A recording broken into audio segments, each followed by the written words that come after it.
मास मोनसे सिगांनिफ्राय बड'लेण्डनि गुबुन गुबुन जायगायाव जोङो खौसेथि आरो गोजोननि रेलि खालामबोदों। खौसेथिया जोंनि हारिनि गेजेरावबो नांगौ, खौसेथिया बड'लेण्डआव रायजो जानाय गासैबो हारिनि गेजेरावबो नांगौ। दा बे खौसेथिखौ मोनोब्ला गोजोना अराय गोजोर जागोन। गोबां बोसोरनि उनाव बड'लेण्डआव गोजोन थासारि फैदों।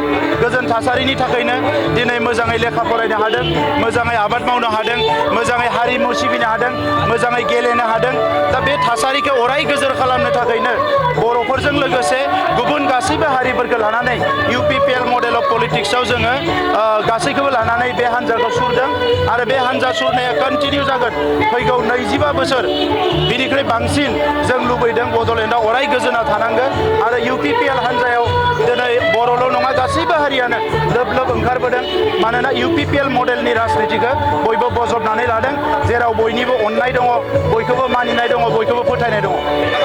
बिथाङा मैया बुंदोंदि आगामा महिलारिनि समाव नोंथाङा बुंदोंदि मोनसे गोजोन गैयै थासारि सोमजिदोंमोन, मोनसे हिंसा सोमजिदोंमोन। नाथाय बे बाथ्राखौ नोंथाङासो गुरै गेबेङै मिथिनो बिथाङा बुंदों। फिनजाथाय होदों बिथाङा।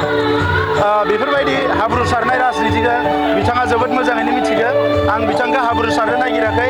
बिथाङा गिदिंफिननानै नायबानो जाबाय। 2003 मायथाइयाव एकर्ड जाबाय, बिनि उनाव 2008 मायथाइनिफ्राय मा जादोंमोन बेखौ बिथाङा उनथिं नायबानो नुयो। गावनि बिदा फंबाया मानो थैनो गोनां जादोंमोन। 2003 मायथाइयाव BTR गोरोबथा जाखांबा BTC गोरोबथा जानायनि उनाव आरो लोगोसे हारि माहारिफोरजों दाङाबाजि जानाय समाव बिथाङा बबेयाव दङमोन बे बाथ्राखौ सानना नायबानो जाबाय। 2020 मायथाइखौ नायोबा नोंथांमोनहा 22 सिट मोनदोंमोन।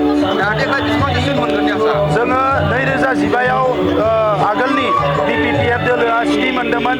2020आव UPPLआ गासैदो बेवहाय 12 मोननो हादों आरो 2025आव जोङो हारसिंनो सरकार दानो हानाय रोखोम जखानि जोङो MCLA मोनगोन, बेयो रोखा। दिनैनि फरेस्ट गार्डनि रिजाल्ट होनायाव कान्ट'मार्कखौ फैनो मोनसे सोंथि सिखारदों। फरेस्ट गार्डनि रिजाल्ट होनायाव कान्ट'मार्क रिजाल्टखौ होआखै होननानै माखासे बेखौ CSBआ खालामदो। बेवहाय मायबाफोर खिलिमिलि एबा माबा जेंना नुजायोबा जों